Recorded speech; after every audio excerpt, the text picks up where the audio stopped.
Grace and peace and welcome to Manna in the Wilderness. This is a video devotion series that seeks to just be a small piece of spiritual food for us to nourish us on our journey through the wilderness that is our time apart.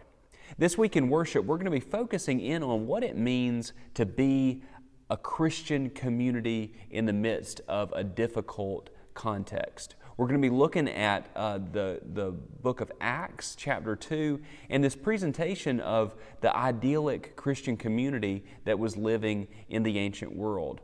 So one of the characteristics of this community is their capacity to share in table fellowship and to be caring and compassionate toward one another. So today, during our Manna in the Wilderness conversation, I want to talk for a minute about how we can embody good fellowship traits. So what does it mean to be a people who do fellowship well and do fellowship faithfully?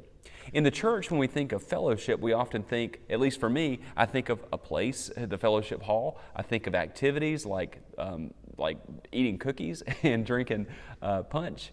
I think of events that happen in the fellowship hall. I think of folks getting together and doing what we call fellowshipping, but which often looks like talking and just doing stuff that really doesn't look any different than any gathering at any social hall anywhere else.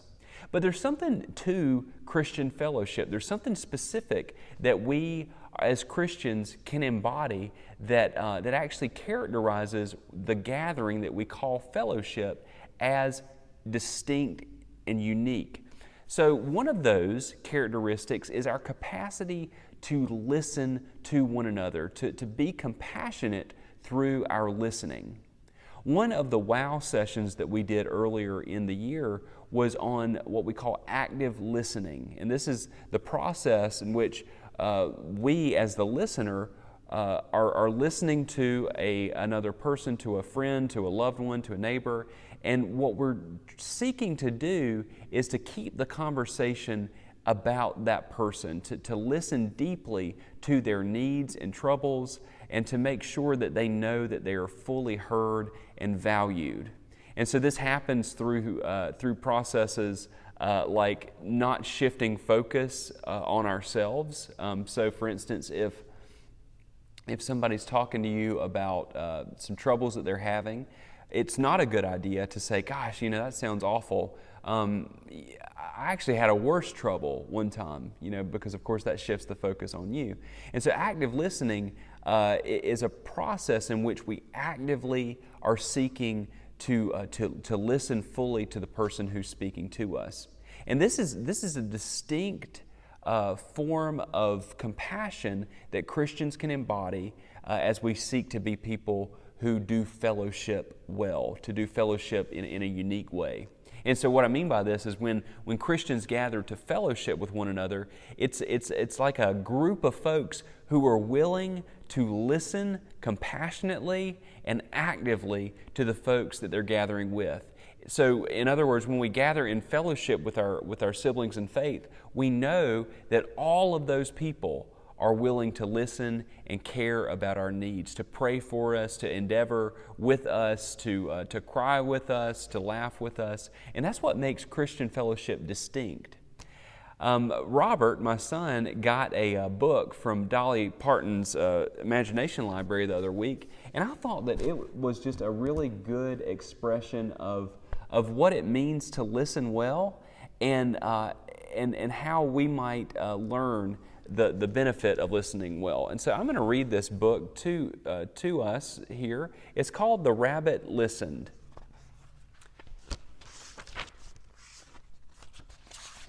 Okay. So it says, one day, Taylor decided to build something new, something special, something amazing. Taylor was so proud. But then, out of nowhere, things came crashing down.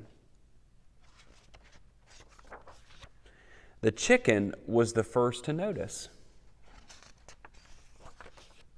Cluck, cluck, what a shame. I'm so sorry this happened. Let's talk about it, cluck, cluck. But Taylor didn't feel like talking, so the chicken left.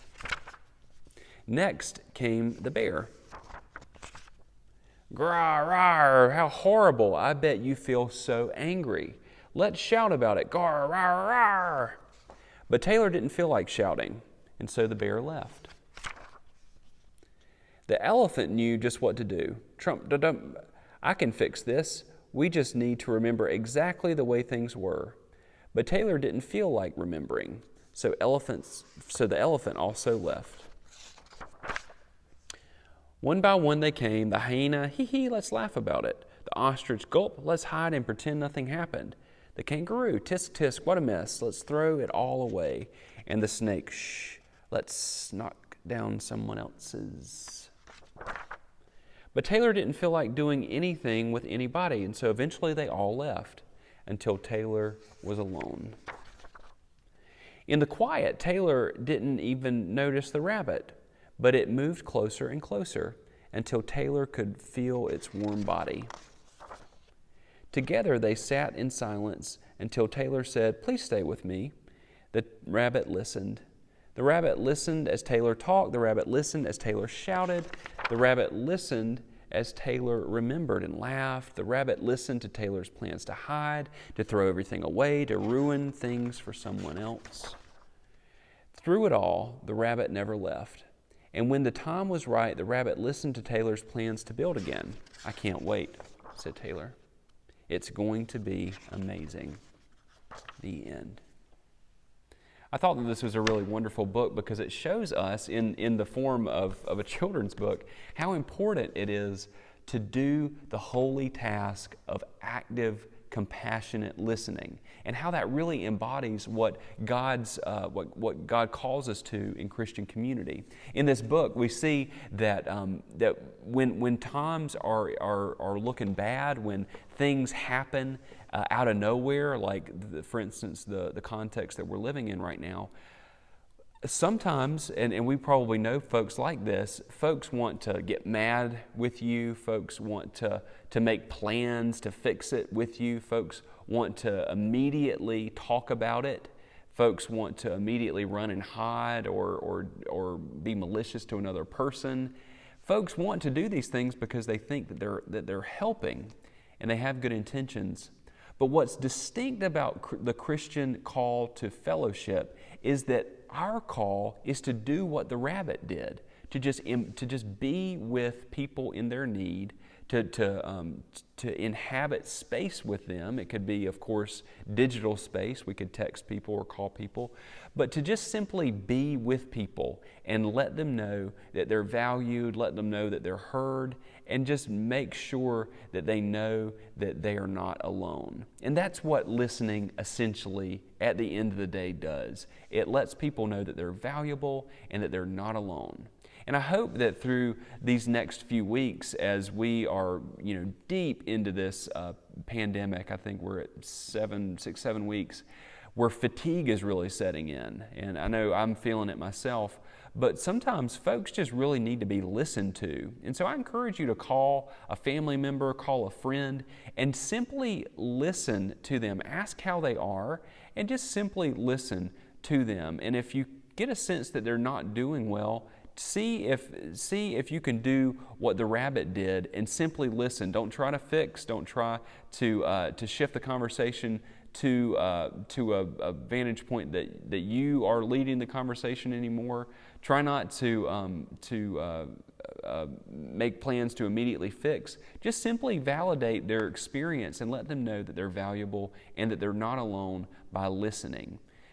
This is a very important task, as we'll see in the sermon on Sunday, for the early Christian community, because the early Christian community was similarly in a state of chaos. There was a lot of fear going around. There was a lot of uncertainty. And so the compassionate act of listening that happened through Christian fellowship was integral to the building up of Christ's church as the institution that we know in the world. It's the way that people came to know the love of Christ through us was our capacity to simply listen to them, to validate their worth, and to let them know that they're not alone.